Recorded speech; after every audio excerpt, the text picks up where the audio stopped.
Hello दोस्तों, स्वागत है आपका हमारे यूट्यूब चैनल सोशियोलॉजी क्लासेस पे। तो प्रश्नों की सीरीज चल रही है, तो आइए देखते हैं आज का पहला प्रश्न। तो पहला प्रश्न है, सूची 1 को सूची 2 के साथ सम्मिलित करना है।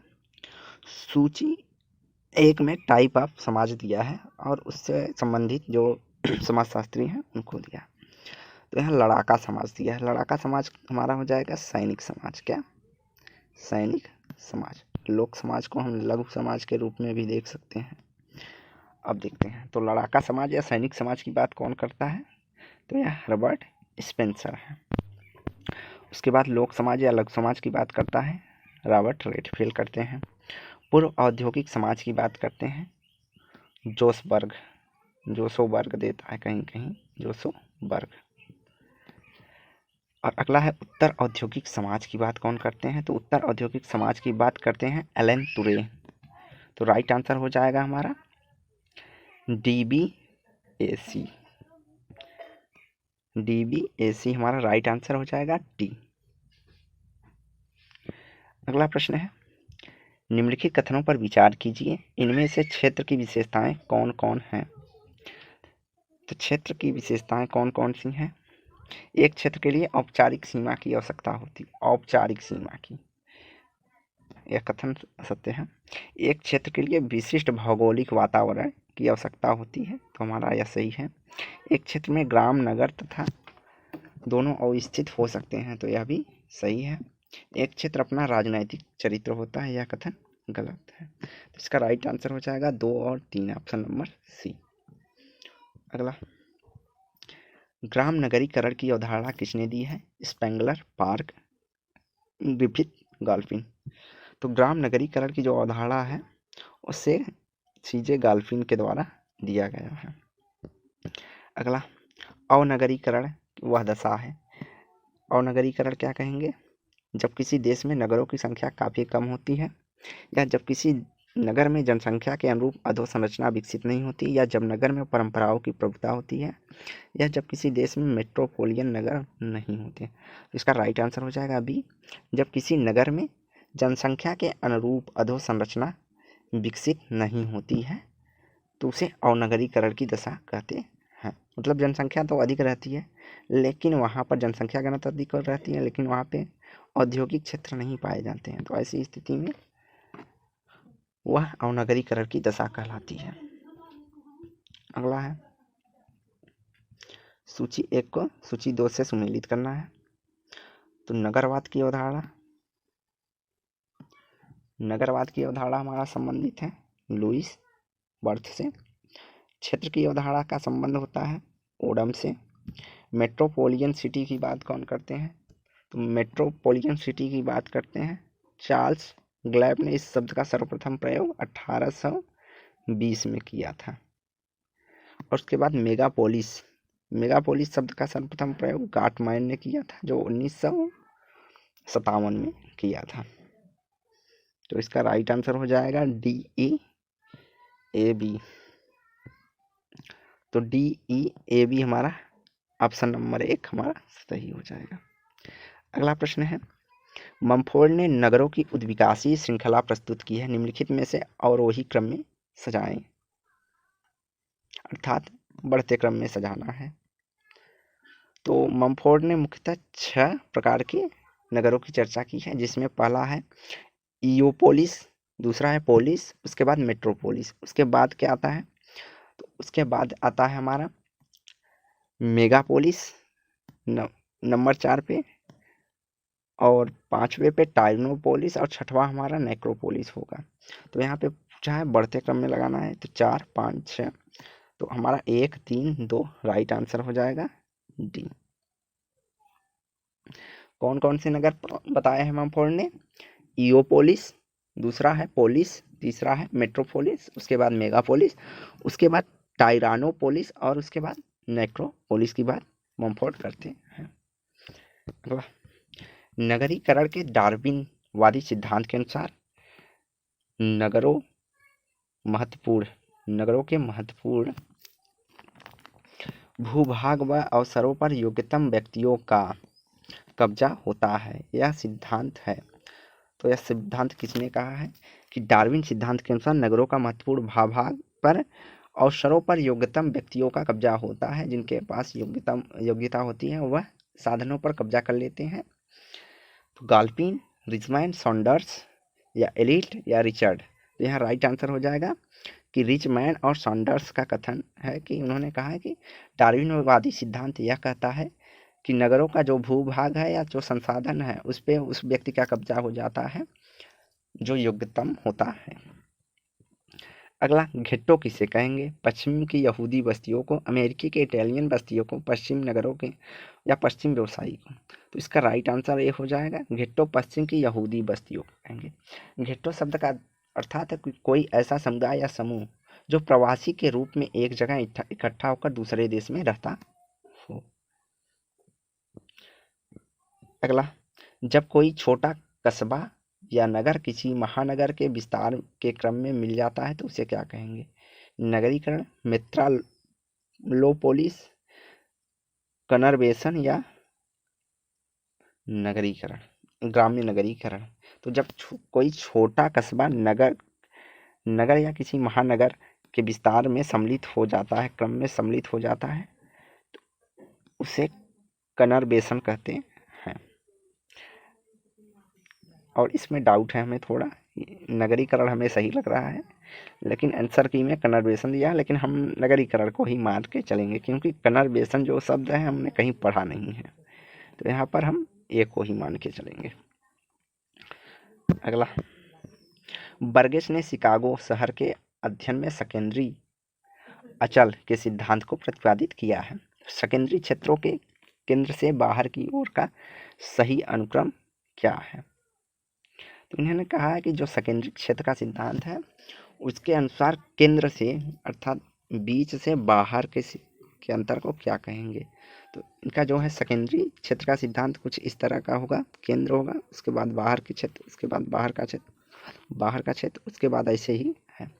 तो इसका क्रम क्या होगा? तो पहले होगा केंद्रीय व्यापार जिला, ये हो गया। उसके बाद हमारा आएगा संक्रमण क्षेत्र, उसके बाद हमारा होगा श्रमिक आवास क्षेत्र नंबर 3 पे, और नंबर 4 पे आवासीय क्षेत्र आएगा, और नंबर 5 पे अभिगमनकर्ता का क्षेत्र आता है। तो हमारा हो जाएगा 4, 3, 2, 1 और 5। तो 4, 3, 2, 1 और 5 हमारा ऑप्शन नंबर ए में है। नहीं, 4, 3, 2, 1, सॉरी 4, 3, 2, 1 ऑप्शन नंबर बी में है हमारा, 1 और 5। तो कैसे था? पहला था केंद्रीय व्यापार जिला बीच में, उसके बाद संक्रमण क्षेत्र आता है, उसके बाद श्रमिकों के आवास का क्षेत्र आता है, उसके बाद हमारा आवासीय क्षेत्र आएगा, और सबसे बाहरी की तरफ हमारा अभिगमनकर्ता क्षेत्र होता है। शहर को परिभाषित करने का मानक क्या है? तो हम शहर को किस प्रकार से परिभाषित कर सकते हैं? गैर कृषि क्रियाकलापों में लिप्त जनसंख्या का प्रतिशत, उच्च साक्षरता दर, उद्योगों की संख्या, या जनसंख्या घनत्व। तो इसका राइट आंसर हो जाएगा डी, जनसंख्या घनत्व के रूप में हम शहर को परिभाषित कर सकते हैं। अगला, किसने कहा है कि समान अवस्थिति समान जीवन शैली को जन्म देती है? तो यह रेटजल, मम्फोर्ड, स्पेंगलन या पैट्रिक किट्स। तो इसका राइट आंसर ये हो जाएगा कि रेटजल ने कहा है कि समान जो अवस्थिति है वह समान एक टाइप की एक, अगर आप समान अवस्थिति का मतलब अगर आप टीचर हैं, प्रोफेसर हैं, तो आपकी जीवन शैली लगभग सभी प्रोफेसरों के समान हो जाएगी। तो यह रेटजल का कथन मानना है। अगला है, सूची 1 को सूची 2 से सुमेलित कीजिए। तो कांस्य युग हमारा किससे संबंधित है? तो कांस्य युग हमारा संबंधित है कृषि की शुरुआत से। तो कांस्य युग में हमारा कृषि का शुरुआत हुआ था। उसके बाद आया मेसोलिथ। मेसोलिथ क्या है? मेसोलिथ के अंतर्गत हमारा आया था व्यवस्थित शिकार, यह सबसे स्टार्टिंग पीरियड में से एक था। उसके बाद लौह युग तक आते आते अस्थाई कृषि व्यवस्था चालू हो गई थी। शुरुआत में क्या होता था, झूम खेती, एक जगह खेती करते थे एक साल, फिर उसके बाद कहीं और करते थे, उसके बाद और कहीं करते थे ऐसा। और पेलियोलिथिक, तो यह स्केविंजिंग या खाद्य, तो इसका संबंध होगा स्केवेंजिंग, और यह इंग्लिश वर्ड दे दिया है। तो यहाँ पे राइट आंसर हो जाएगा हमारा ACBD। तो ACBD हमारा ऑप्शन नंबर C सही हो जाएगा। अगला है, उत्तर औद्योगिक समाजों में आर्थिक क्षेत्रों में से कौन सा क्षेत्र के मुख्य रूप में पाया जाता है? प्राथमिक तथा द्वितीयक क्षेत्र, द्वितीयक तथा तृतीयक क्षेत्र, प्राथमिक तथा तृतीयक क्षेत्र या मात्र तृतीयक क्षेत्र। तो उत्तर औद्योगिक समाजों में आर्थिक क्षेत्रों में द्वितीयक तथा तृतीयक क्षेत्रों की प्रधानता होती है। अगला, नगरीय समाजों में मानवीय संबंध मुख्यतः होते हैं पारस्परिक विश्वास में, पारस्परिक अविश्वास पे, पारस्परिक हितों पर आधारित या व्यक्तिगता पर। तो इसका राइट आंसर हो जाएगा हितों पर आधारित संबंधों को पाया जाता है नगरीय या समाजों में। अगला, निम्नलिखित में से कौन सा अवस्था नगरीय विकास के चरम अवस्था का घोतक है? तो ममफोर्ड के अनुसार नगरीकरण का चरम अवस्था कौन सा होता है? नेक्रोपोलिस। अगला, साइंस सिटी किसे कहते हैं? सांस्कृतिक नगरों को, मनोरंजक नगरों को, राजधानी को, व्यापारिक नगरों को। तो साइंस सिटी जो है वह सांस्कृतिक नगरों को कहेंगे, जैसे इलाहाबाद, बनारस, अयोध्या, इन सब सिटी को साइंस सिटी के अंतर्गत रखते हैं। और प्राइम सिटी पूछ ले तो प्राइम सिटी के अंतर्गत राजधानियाँ और आर्थिक क्षेत्र जो हैं जैसे मुंबई, चेन्नई, इन सब क्षेत्रों को प्राइम सिटी के अंतर्गत रखते हैं। अगला, समजातीय तथा विजातीय नगरों की अवधारणा किसने दी? हेनरी पिरेन, होजे लिट्स, फिलिप हाउजर या रॉबर्ट रेडफील्ड द्वारा। तो समजातीय और विजातीय नगरों की बात रॉबर्ट रेडफील्ड करते हैं। अगला, निम्नलिखित में से कौन सा युग्म गलत सुमेलित है अर्थात सुमेलित नहीं है? The City, Homer Hoyt, urban sociology, Edgar Butler, urban society, गिट्स तथा Herbert, cities and evolution, Patrick Geddes. तो जो द सिटी पुस्तक है पार्क से संबंधित है, खास यहाँ नगरों की बात हो रही है तो यहाँ पार्क की बात करेंगे, और यह मैक्स वेबर से भी संबंधित है। ज़्यादातर प्रश्न में मैक्स वेबर ही पूछता है, और मैक्स वेबर नहीं रहेगा तो पार्क पूछेगा। यह सुमेलित नहीं है, बाकी सभी सुमेलित हैं। अर्बन सोशियोलॉजी एडगर बटलर से संबंधित है, अर्बन सोसाइटी हमारा गिट्स और हर्बर्ट से संबंधित है, और सिटीज इन इवोल्यूशन या पैट्रिक गिट्स से संबंधित है। तो राइट आंसर हमारा ए हो जाएगा। अगला, जब किसी क्षेत्र में नगरों की प्रकृति तथा विशेषताएं एक जैसी होती हैं तो उसे कहते हैं समरूप नगर, एकीकृत नगर, लॉग नॉर्मल या मैकेनिकल नगर। तो इसका राइट आंसर हो जाएगा सी, लॉग नॉर्मल शब्द की चर्चा की गई है जिन नगरों की एक जैसी प्रकृति एवं विशेषता होती है। अगला, सूची 1 को सूची 2 से सुमेलित कीजिए। तो यहाँ गद्दाफी या गद्दफी क्या जनजाति है जो कि एक पशुपालक जनजाति है। बिरहोर हमारा एक शिकारी जनजाति है। ओराव को हम जानते हैं खेती या कृषि के लिए। और कादर जो जनजाति है वह खाद्य संग्राहक जनजाति है। तो इसका राइट आंसर हो जाएगा DCBA। तो DCBA हमारा ऑप्शन नंबर बी में है। अगला, निम्नलिखित में से विचार कीजिए। यह एक छोटा नागपुर के निवासी हैं। इनके युवा गृह का नाम घुमकुरिया है। यह खाद्य संग्राहक होते हैं। और यहाँ चौथा पॉइंट नहीं दिया है, लेकिन चौथा पॉइंट का होगा, हम बताते हैं। चौथा पॉइंट होना चाहिए कि यह एक खेती करने वाली जनजाति है या कृषि से संबंधित जनजाति है। कृषि से संबंधित जनजाति है। तो हमारा राइट आंसर होगा ये नागपुर के निवासी होते हैं। इनके युवा गृह का नाम घुमकुरिया है और यह खेती या कृषक जनजाति के रूप में जानी जाती है। तो ऑप्शन 4 भी सही होगा। और ऑप्शन नंबर जो 3 है कि ये खाद्य संग्राहक जनजाति है, यह गलत है। तो राइट आंसर हमारा सी हो जाएगा, 1, 2, 4।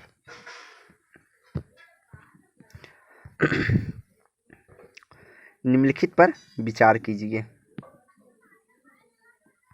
तो यहाँ हम ओराव जनजाति की बात कर रहे थे। कौन सी?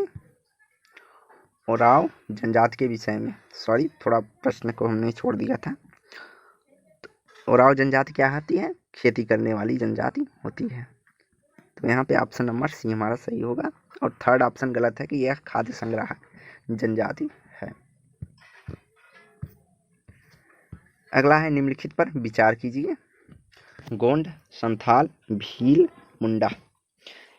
तो इन जनजातियों को इनके संख्यात्मक बल के आधार पर क्रम में समझाया, अर्थात एक क्रम जो सबसे ज़्यादा हो, उसके बाद उससे कम, उसके बाद उससे कम में लगाना है।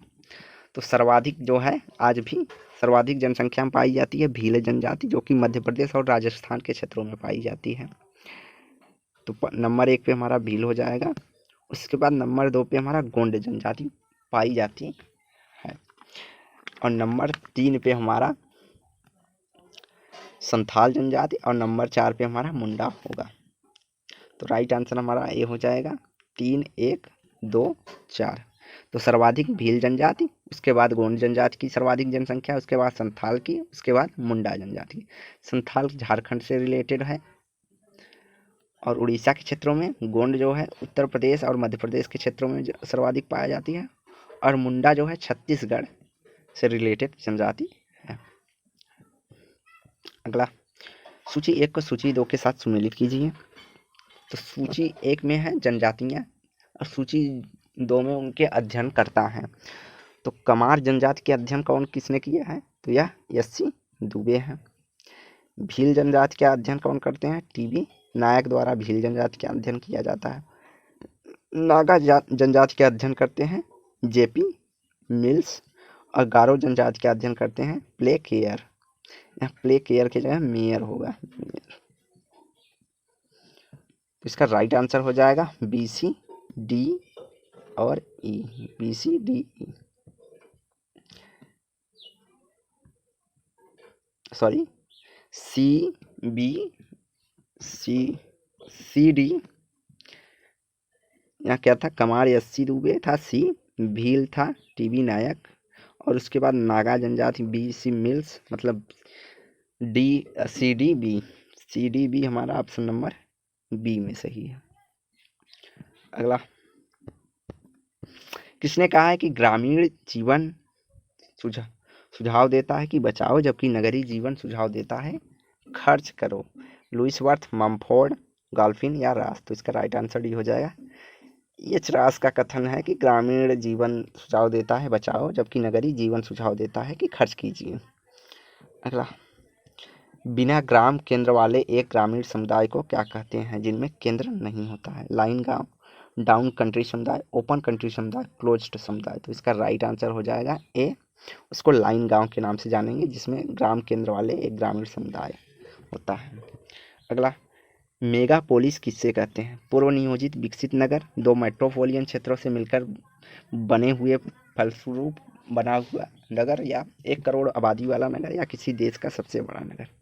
तो जो मेगापोलिस नगर होगा वह मेट्रोपोलियन क्षेत्र को मिलाकर बना हुआ या फैला हुआ नगर कहलाता है, अर्थात मेट्रोपोलियन से बड़ा शहर।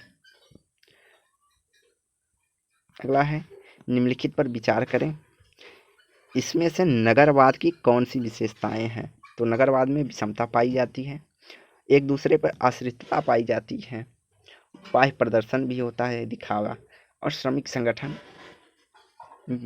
यह औद्योगिक समाज की विशेषता है। श्रमिक संगठन जो है औद्योगिक समाज की विशेषता के रूप में देखा जाएगा, नगरवाद की विशेषता के रूप में नहीं। तो इसका राइट आंसर हो जाएगा 1, 2, 3 बी। अगला, गांव में निम्न वर्गीकरण को प्रस्तुत किया है।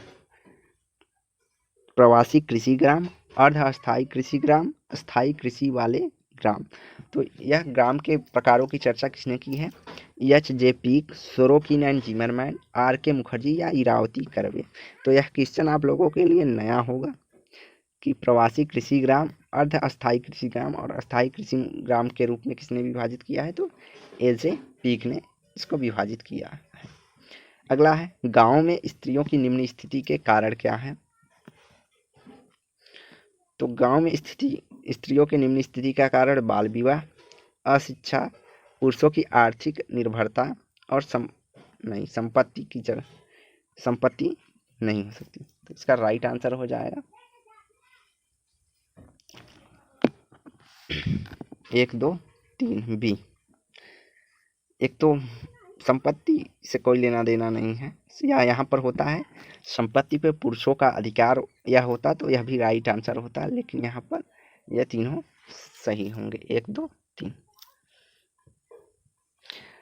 नामहीनता नगरीय जीवन का चरित्र है, यह कथन किसका है? पैट्रिक गेट्स, सीपी लूमियस, जे क्वीन, पार्किंसन। तो इसका राइट आंसर हो जाएगा पैट्रिक गेट्स से कहा है नामहीनता नगरीय जीवन का चरित्र है। अगला है, भारत में औद्योगिक विकास में बाधक है।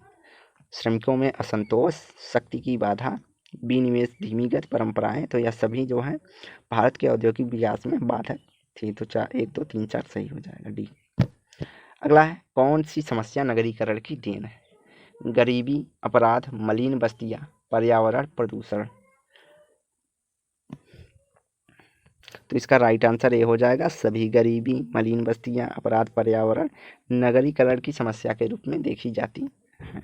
तो वीडियो को देखने के लिए धन्यवाद। डेली क्विज के लिए आप लोग हमारा टेलीग्राम चैनल जुड़ सकते हैं, जिसका लिंक इसके डिस्क्रिप्शन बॉक्स में प्रोवाइड कराया जाएगा। अगर आपको वीडियो देखते समय डिस्क्रिप्शन बॉक्स में लिंक नहीं मिलता है तो आप प्रीवियस वीडियो में इसके लिंक को देख सकते हैं। और अगर आप नगरीकरण के सिद्धांतों पर जो है फुल वीडियो चाहते हैं, तो सिद्धांतों की वीडियो चाहते हैं तो आप कमेंट बॉक्स में कमेंट कर सकते हैं। धन्यवाद।